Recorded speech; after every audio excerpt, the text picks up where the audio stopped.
Magandang umaga Batangas, narito na po magiging lagay ng ating panahon ngayong araw ng Huwebes, February 8, 2024. Dalawang weather system po ang umiiral dito sa bansa. Isa na dyan ang easterlies na siyang umiiral dito sa malaking bahagi ng Luzon at Visayas na siya namang nagdudulot ng pag-ulan sa malaking bahagi ng Mindanao.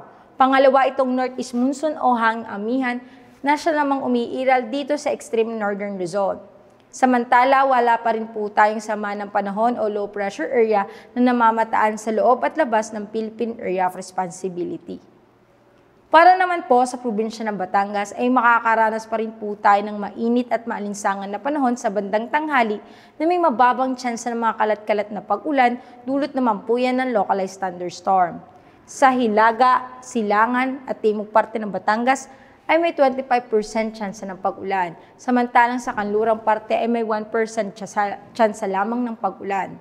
Kaya paalala po natin sa ating magigiting na kabatang na uminom ng sapat na tubig upang dehydration ay maiwasan.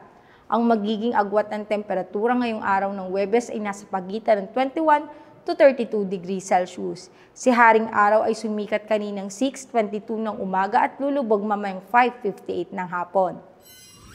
Kaya lagi po natin tatandaan, ligtas ang may alam. At tulad ng laging paalala sa atin ni Governor Mandanas, laging maging handa, ingat at magiting. Mula po dito sa Batangas Provincial Disaster Risk Reduction and Management Office, ako po si Raven Nagtasida nag-uulat. Magandang umaga po.